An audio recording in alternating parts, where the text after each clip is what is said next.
नमस्कार दोस्तों, आज हम बात करने वाले हैं उत्तर प्रदेश की राजनीति में हो रही हलचल के बारे में। तो चलिए सीधे मुद्दे पर आते हैं। हाल ही में यूपी के डिप्टी सीएम केशव प्रसाद मौर्य काफी चर्चा में रहे हैं, खासकर लोकसभा चुनाव के बाद से। उनके बयान, मीटिंग्स और ट्वीट्स ने बीजेपी के अंदर काफी गहमागहमी मचा दी है। सोमवार शाम को मामला और भी गर्मा गया जब केशव प्रसाद मौर्य ने गृह विभाग की बैठक बुलाई, जो कि मुख्यमंत्री योगी आदित्यनाथ के पास है।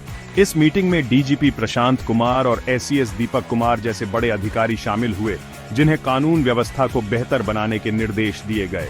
अब सबसे दिलचस्प बात यह है कि डिप्टी सीएम के रूप में अपने 7 साल के कार्यकाल में पहली बार केशव ने गृह विभाग की बैठक की है।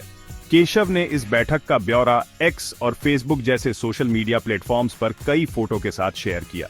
गौर करने वाली बात यह है कि उन्होंने पीएम नरेंद्र मोदी, गृह मंत्री अमित शाह, बीजेपी अध्यक्ष जेपी नड्डा और बीजेपी और यूपी बीजेपी दोनों को टैग किया, लेकिन सीएम योगी आदित्यनाथ को टैग नहीं किया।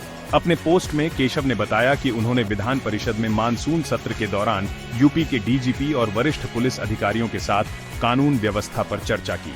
उन्होंने थानों पर जनता की समस्याओं को प्राथमिकता से हल करने, बढ़ते भ्रष्टाचार पर लगाम लगाने और साइबर क्राइम से निपटने की जरूरत पर जोर दिया। पिछले हफ्ते ही केशव ने योगी के अपॉइंटमेंट्स एंड पर्सनल डिपार्टमेंट के एडिशनल चीफ सेक्रेटरी को एक चिट्ठी लिखी थी, जिसमें आउटसोर्सिंग और कॉन्ट्रैक्ट एम्प्लॉयमेंट में आरक्षण लाभ के बारे में जानकारी मांगी गई थी। यह चिट्ठी वायरल हो गई और काफी हंगामा हुआ। अब योगी के गृह विभाग की समीक्षा बैठक करके और भ्रष्टाचार पर अंकुश लगाने के निर्देश जारी करके केशव के कदम सबकी भौहें उठा रहे हैं।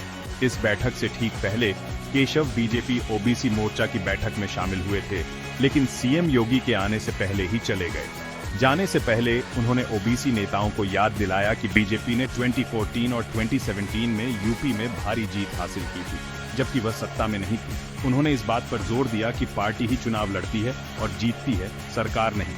तो केशव प्रसाद मौर्य के इन कदमों का क्या मतलब है? क्या यह बीजेपी के अंदर सत्ता का खेल है, या फिर यह पार्टी के अंदर अपनी स्थिति मजबूत करने का प्रयास है? यह तो वक्त ही बताएगा, लेकिन एक बात तो तय है, यूपी की राजनीति अब और भी दिलचस्प हो गई है। हमारे साथ जुड़े रहने के लिए धन्यवाद। अगर आपको यह जानकारी अच्छी लगी हो तो लाइक, शेयर और सब्सक्राइब करना ना भूलें। अगली बार फिर मिलेंगे।